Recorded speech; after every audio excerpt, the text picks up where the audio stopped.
sarap-sarap talaga mag-travel. Ang gaganda ng mga tanawin rito. Sarap ng hangin.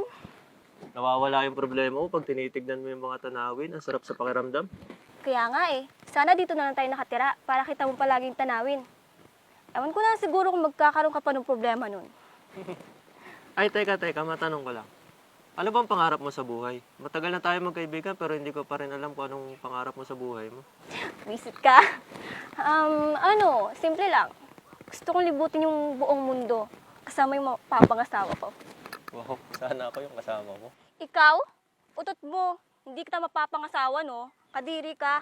Mayo ka nga sa akin. Grabe ka naman. Matanong ko lang, ano bang tipo mo pala sa lalaki? Simple lang. Masipag, marunong rumespeto, matangkad, at higit sa lahat, mayaman. Ah, yun pala gusto mo sa lalaki. Ngayon ko lang nalaman. Eh ikaw, anong tipo mo pagdating sa mga babae? Sa akin, siguro yung mabait, magaling mag-drawing, artistic, creative. Ano pa ba? G, kahit saan mo ayain. Siyempre, yung mahilig din mag-travel. Sa totoo lang, Sheena, gabi-gabi na rin ako hindi pinapatulog ng nararamdaman ko. Hindi ko alam kung paano ko sasabihin sa ito. Ito na rin siguro yung tamang lugar para sabihin ko sa iyo ang totoo. Gusto kita, Sheena. Sana ikaw na rin mapangasawa ko. Hindi ko alam yung sasabihin ko, Mark. Ayokong saktan yung nararamdaman mo. Ayoko rin paasahin ka. Pasensya na. Kaibigan na talaga yung turing ko sa'yo. Ayokong saktan yung nararamdaman mo. Kaibigan na talaga yung turing ko sa'yo. Ayoko rin paasahin ka. Pasensya na. Uy, tinatanong kita. Ha? Ano ulit yun? Sabi ko, ano yung tipo mo pagdating sa mga babae? Ang lalim ng iniisip mo kanina, tinatanong kita. Ah, syempre, yung tipo ko sa babae, yung simple lang. Yung magaling kumilos sa bahay, marunong magluto. Yung simpleng babae lang. At syempre, yung hindi gala ng gala, katulad mo. Visit ka.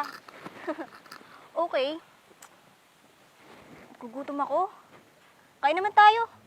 Kahit kagad, kakaupo ko lang. Pahinga naman Sige muna na, ako. nagugutom na ako. Mauna ka na doon, susunod na lang ako. Ay, visit.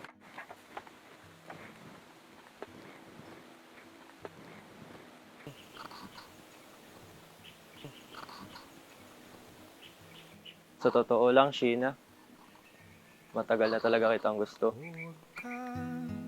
Hindi ko lang alam kung paano ko sasabihin sa'yo. Kasi, natatakot ako masira lahat ng pinagsamahan natin. Natatakot ako mawala yung mga alaalang pinagsamahan natin. Sa loob ng ilang taon nating pagiging magkaibigan, sa dami ng gala nating napuntahan, lalo na yung sagot mo tuwing inaaya kita. Lahat ng sanba tayong sinagot mo tuwing inaaya kitang umalis. Ayoko mawala lahat ng yun.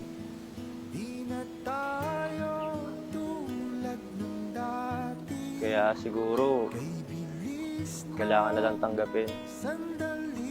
Kailangan ko na lang harapin yung katotohanan na hanggang magkaibigan na lang talaga tayo. Din kita